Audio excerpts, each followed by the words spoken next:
We in the bar have to be leaders. Welcome, bienvenidos, to the Top Trial Lawyers Luncheon today. I don't believe you can talk about the opioid problem without talking about the person who is in pain. The two go together. It's kind of like having pancakes without syrup. And I have the pleasure of introducing Nicholas Kratz from the Victory Medical Center. So, Nicholas, come on down. What we offer is a variety of specialties. When I trained at the University of Illinois, all my attendings there, they basically believed that the patients were either lying or crazy, and that's basically what initially formed my perception. But then I moved to Houston, and I started working with Bill Donovan over at North Shore Orthopedics, and he basically taught me how to be a treating doctor. These are topics that we cover in the Houston Business Journal, whether it's breaking news or you have a story or something to pitch to one of our reporters, you have that opportunity. In addition, you can post in the classifieds anything that you have going on within your services, advertising, and also find leads. First, you always start out with two rules: employment at will, and that means that the employer or employee can end the employment arrangement for any reason, no reason, the wrong reason, or stupid reason, so long as it's not a discriminatory reason. And our mission since the 1970s has been and continues to be to strive to educate and promote our legal profession. And we do that in the form of continual legal education such as this seminar. The kind of cases we take or the kind of practice we have, the kind of lawyers we want to be. Are we making our choices based on, well, what are the odds of me being successful? What are the odds of me being rich, or whatever it is that you're out to achieve? Well, if that's how you're making your decision about how you want to practice law, I respectfully submit you're making a big mistake. Now, I'm not shy when it comes to calling an adjuster up and saying, look, your attorney really didn't do much. He's a good person, he's a good guy, good person, but I did most of the work, I did almost all the depositions. And at this point, I want to negotiate the lien. And the lien can be negotiated up to a third. However, I'm not shy in saying, I want 40 or 50%. Really the gamut. We do a tremendous amount of everything from bariatrics to general surgery to endoscopic procedures. I'm a big proponent of alternative dispute resolution. My background is in insurance defense, so I try to take advantage of going to mediation when I thought it would be helpful. Having a pro se plaintiff on the other side would be a situation, and when I still think a mediator is indeed helpful. It is imperative that we ask your help to educate your networks about a couple of things. Number one is that people do some of the most bizarre things on the roadways and develop some of the most bizarre attitudes while on the roadways. And there's consequences for that. One of the things that lawyers that get involved in representing professionals in this kind of maelstrom of a nightmare is trying to explain to them that although what they did may make business sense, it may be seen as fraud and abuse by the government. If a doctor comes in and wants to do a deal and it makes business sense, I usually tell them it's probably illegal. If it makes business sense, it's probably illegal. That's a crazy world to start from, but that's really kind of the default position. What if instead of doing exclusionary things and asking closed-ended questions and saying, you know, ma'am, you don't believe in pain and suffering, do you? You don't believe in giving money for pain and suffering, do you? So I'm going to ask you to answer that question. That's a closed-ended question. What if instead of that, we started having real, legitimate, honest conversations with jurors? At Victory Med Center, we have truly advanced technology. We had to have that because of our location and proximity to the medical center. In our practice, in our daily lives, we spend too much time thinking about the odds, thinking about what our chances of success are. And we're missing great opportunities. That's my point here. We have a navigation program for your clients so that if you refer someone over or you're looking for a specific specialist, someone that is used to working with attorneys, we can help you connect with those. A large number of Jones Act cases will involve general maritime claims.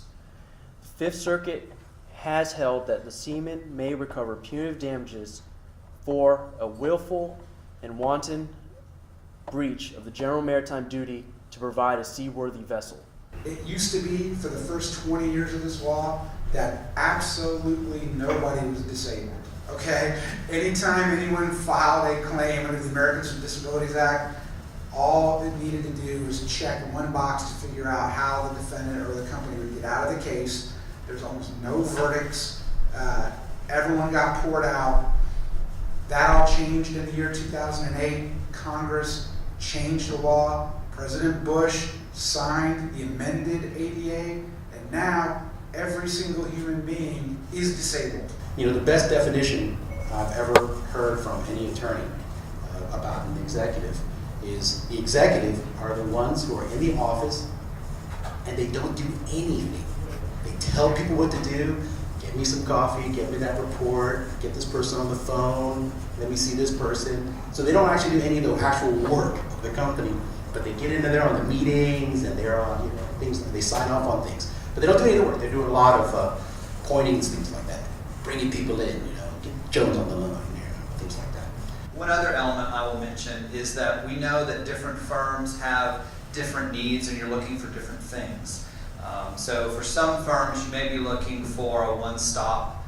I want to be able to send someone over and I don't want to then call the anesthesiologist and then find the surgeon and then call the surgeon's implant guy and work through all that and find a hospital. We would be glad to take care of that for you. Other firms may prefer they have a network that they like, a group of physicians that you already work with. We would be delighted to work with those physicians. I submit you find something that you care about, that you're good at, and you do it. And if that means being a civil rights lawyer, we need more of them.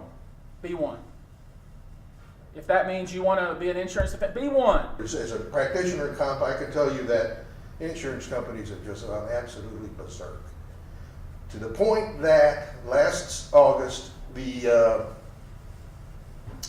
main lawyer for the, it is called the Employees Council, Mr. Darwin, declared at the conference that's had every year by the workers' comp people, declared that the current Texas workers' comp system is unconstitutional.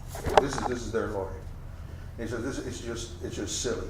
A worker can no longer get medical care. And about a month ago, on April 22nd, my firm got the first natural gas fracking verdict in the country. Fracking is going to become very relevant and very important to both plaintiff lawyers and defense lawyers. So let's first talk about what is fracking. Fracking sounds much like the other four-letter word, not in a good way. That's a joke. A big difference under the Longshore Act compared to the state law claims, you can never waive medical under the Longshore Act. Even if you file untimely, you're late, whatever the case may be, you're still entitled to the medical benefits under the Act. We'd love the opportunity to take care of your patients. I am a conspiracy realist. I don't believe it's a conspiracy theory. I believe it's real and it is happening to us. When Congress passed the First Amendment, it was quite simple. It says Congress shall make no law abridging the right of free speech, assembly, and press. That's essentially what it says. But the problem that we're facing is we're being slaughtered with technology. And let me see if I can do it this way. And I'm going to do it from the standpoint of being a paranoid lawyer.